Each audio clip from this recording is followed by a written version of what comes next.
Now, here's the first example. It is white to move. How would you play here as white? Black has just played knight g4, threatening this checkmate. And in most cases, people who see these kind of situations simply trade off this knight. And it's not a terrible move to play. However, you trade off your active knight and help your opponent develop their bishop. Therefore, you definitely helped your opponent and you got nothing in return. Now, let's take this back and apply the rule to take is a mistake. It is when you avoid exchanges for the sake of an exchange. You are looking for ways to get certain advantages, right? That's the reason to force an exchange. Otherwise, don't do it. So how can you stop this threat without trading the knight? Well, you could play h3. That would be an attacking move. Nice, one idea. What else? We can go bishop f4 and defend the pawn this way. And now if black trades knights, it happens on our terms. Now your bishop is active, his bishop is still passive. Good for us. Finally, the strongest response is actually to counterattack, where we're not only covering the square, but we're also counterattacking the queen. So here we pursue our own plan. And once the queen comes back, and here let's say we get the bishop out of this opportunity of trade, we see that his pieces are actually somewhat vulnerable along this diagonal. We can play something like knight e5 and try to take advantage of that. If black develops, let's say that is going to get them into trouble pretty quickly. Now we kick this knight out, we start gaining tempos, hitting the queen, and ultimately we're just winning the game. So if a queen comes here, you can get trapped with pawn to g4. If instead queen comes here, bishop goes to g5 and the queen is still trapped. But moral of the story, to take is a mistake, avoid exchanges that don't give you any advantage. The next one is very important, yet most players have never even heard of. Never start a chess game when your pasta is boiling. Like, alright, that's from personal painful experience, I'll be more serious. The main defender of your king is your knight on f3, if you're playing white. For black, it would be their knight on f6. Alright, so why is that so? Think about this. This knight controls this whole range of squares, which are so crucial for black if they ever wish to get closer to white's king. So this knight is like an umbrella, like this umbrella defender that secures all these pieces, and therefore black can't ever come closer. Now, there is also a well-known opening trap where black goes knight d4, baiting white to take this knight off the f3 square. And if white fails, and actually does that, then there's queen g5, and white is already somewhat in trouble. Now, this knight is hanging, this pawn on g2 is hanging, and notice that black just occupied these two squares out of those four, which used to be controlled by white's knight from f3. But because there is no knight, now all these squares are available for black, and black starts to take advantage of this right away. Moreover, now if white realizes that this knight is hanging and they try to go ahead and attack something, now queen takes g2, and now white is really losing the game. The rook is attacked, and if it moves, then queen takes e4. Black really gets into this direct attack, and after bishop to e2, black is gonna say, and you know what, you failed to keep your knight on f3, so no worries, I'm gonna do this for you, and plays knight f3. Before we move on to the next principle, let me wish you a happy Father's Day. A lot of chess journeys actually start thanks to dads. Maybe it was your dad who taught you the game, or maybe you're now teaching your kid to play chess. That's exactly what I'm doing with my two daughters. And in spirit of that, I've decided to run a very short special offer with up to 80% off my premium courses and bundles. So if you want to get to the level of 2000 in chess, or if you just want to stop being stuck and want to move on to the next level, even if you only have a few hours per week for chess, these courses are built exactly to help you. And if you're interested, you can click the link below the video in the description, and I'll be happy to help. Now think about this position. Let's say you're playing white and you're aiming for the fried liver attack. Now all of a sudden your opponent sacrifices his knight on e4. How would you play here? A lot of players don't see any problem with capturing this pawn f7, which looks like a winning move for white, but it fails to correspond to the next principle. Eliminate opponent's pieces on your side of the board. So now we've got black's knight right here on e4, standing on white side of the board. And even though it doesn't seem like a problem for now, but it allows black to build up that attack. Because when black adds up just one more piece into the attack with two pieces standing on white's territory, this already becomes a major problem.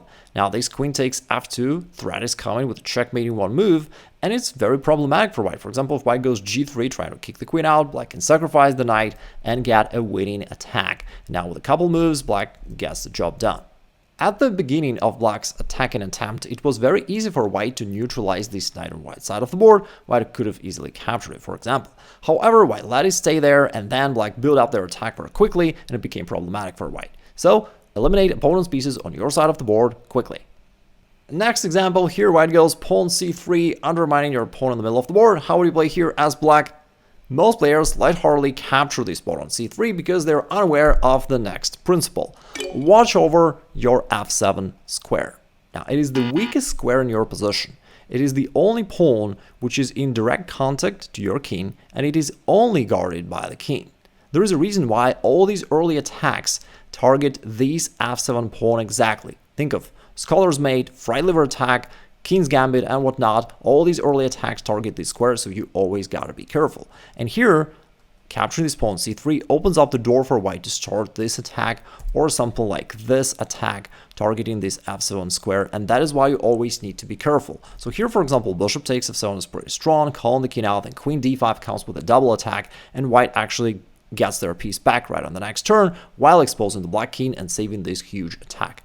Black has moved their bishop to g4, pinning your knight. How do you play here as white? Most players try to neutralize the pin and they play something like bishop e2. However, the opponent keeps attacking. This time the center pawn is under the attack, white defends it, but nevertheless black keeps attacking and white finds themselves in trouble.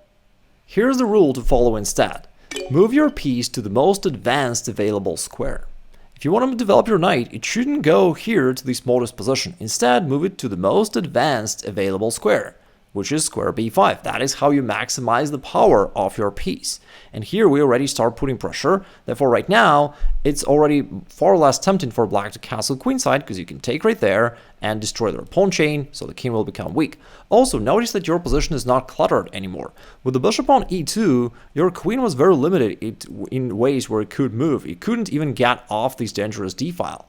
But with the bishop on b5, now if you ever need to, you can easily move the queen to e2 because your position is free for maneuvering. And now also this bishop is more powerful. It starts causing problems for black. For example, if black decides to just continue their development, you can now become the aggressor and you can now start going forward, creating threats, making use of this pin, and if black tries to cover it somehow, then you can keep attacking and all of a sudden you win the game. The next principle is very simple and universal. You can apply it anytime you don't know what to do. Here it was white to move the game from Steinis, the first world champ, and here white is putting pressure but black is holding. So what do? Of course you could trade queens, but that is just an exchange. That's not a way to win the game. And white applied the principle of the least active piece, meaning you evaluate every piece that you have, find the one that doesn't do much, and improve its position. Here white's got this active rook along this open file, the queen is very active, the knight is putting pressure, and the only piece that does nothing is this dark square bishop. Therefore, white applied the principle of least active piece, decided to reroute it to a better position where it would include the bishop into the attack, and it was that tipping point that black could not handle anymore, and black is indeed defenseless. For instance, if they trade, now bishop h4 is coming, it hits the rook cannot go because the knight needs to be defended, and the king can't really move there because it needs to defend this pawn, and black's defense collapses. The next principle is very simple, and yet even advanced players are often unaware of it. So here's the thing. Your knight is the only short-range piece. Think about this. Your queen can attack from distance. So are your rooks. They can stand on the first rank and yet be very effective there. So are your bishops. They can be on your side of the board and yet attack a lot of squares on your opponent's half of the board. But your knight is the only piece which is basically totally useless in this position. It needs to get closer to your opponent's position, and only then it can cause any attacking effect. Which brings us to the next principle. Get your knights to outposts. And with that in mind, white played b4. They wanted to ensure that once this pawn gets off the square, in the game they played c4, your knight can land to this excellent square. You gotta find those strong positions for your knight where they are protected and there is no way for your opponent to kick this knight back easily.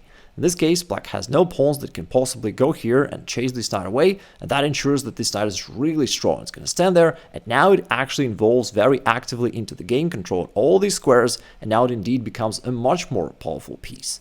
So now it hits the queen, and once the queen moves, white traded off this bishop, and now we've got this classical great knight versus bad bishop, which has nowhere to go. And here, with all the seriousness, Stockfish actually recommends that black goes bishop c8, perhaps getting ready for the next game. It's all good, but often there are no obvious weaknesses that your knight could possibly occupy. What do you do then? Then you need to secure a good square for your knight. As simple as that. You need to find that advanced position for your knight where your knight would love to land, and then make sure that your opponent cannot kick it away. So here, white wishes to go knight c4, but if they played straight away, black would go b5 and kick the knight out. So what do? You You need to prevent this up front, and then on the next turn you actually land your knight on this strong square. In this case, white is also putting pressure, and of course it's not the end of the world. Black tried to protect it, but nevertheless white ended up with a great position and a great knight and nice positional advantage. There is also the flip side of the same coin. Since we know that a knight is only dangerous when it gets close to your position, you should aim to restrict it. And you can do that by putting your pawn with 2 squares in between of a knight and a pawn. And that way you ensure that the pawn controls the squares where the knight can possibly advance to. And that makes the knight totally useless. Again, standing right there, it doesn't do anything. It doesn't attack you in any way, and it can't. It's kind of like your opponent is playing without this knight at all because it's useless. And think of how powerful that idea is. Without this move, if white were to play something else, black would play knight c5, advance the knight to a more active position, and the position overall is about equal. With this move, now white is just winning. He's kind of like playing with an extra knight. You might have seen that in similar positions, grandmasters often play the move pawn to c3, and one of the primary reasons of doing so is exactly to restrict this knight so that it can't jump forward and therefore can no longer attack you. There's also a more comprehensive way to restrict your opponent. It is to blockade his central pawns. And with that in mind, I play this very interesting pawn sacrifice. So playing pawn a6. Black can't take it with the bishop because it's pinned.